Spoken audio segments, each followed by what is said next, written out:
Саламатсыздар, урматтуу жыйын катышуулар. Мынакей биз бул жерде адвокаттар катышып отурабыз. Ушул гипербак иши боюнча полный баягы анатомиясын жакшы билебиз. Тилекке каршы бүгүн деген прокуратура, сот бүт бары деген бийлик иштеп атышат.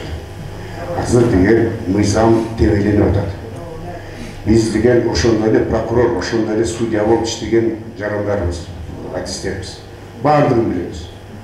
Анан ушул жерден ашына 5 айдан бери иштин козголгондон баштап, анан азыр секретностьтен кифтик риск болгон бул элдерди чектетип, баягы сотко катышпастан ушул четке кагуу себеби бүт баары ачылып калаттан ушундан коркушат. Келечегинде Кудай бурса баары тең акталат. Бир гана условие бийликте азыр.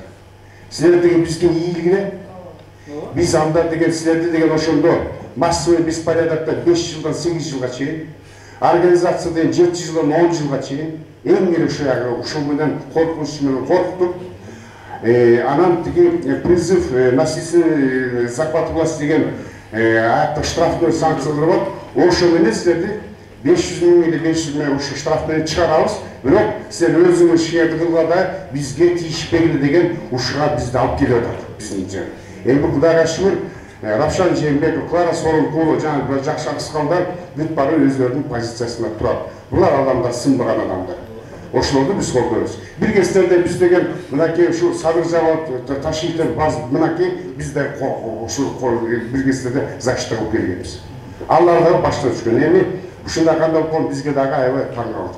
Эми бул жерде Турсунбай мырза, жакшылыкка сиз ушул өзүңүздүн багы ресурстардын баарын ушу коюп, жакшылыкка тегерексиз болгон эл журт чогултуп, өкүлдөрдү чогултуп аткан сизге биз дагы рахмат айтабыз. Резолюцияны толугу менен колдойбуз. Негизи биздин айтар ошол судебный реформаны өткөрүшүбүз. Судебный реформа болбой калды. Псевдореформа болду. Уголовный кодекс, УПКда деген азыр деген илгери незаконное возбуждение уголовного дела, незаконное заключение под стражу дегендерге иш козголчу следовательдерге. Алар баарын атсыз алып коюшту. Ошо менен аз билгенин билип атышат азырчы. Ошон үчүн биз деген реформа керек. Независимость багы, тривети власти деген эч жактан эч жак бөлүш керек эле. Бүт баарыбыз деген аз бийлик иштеп атышат. Ошон үчүн биз баардык резолюцияны колдойбуз. И дайыма катышып резолюция салуубузду кошобуз.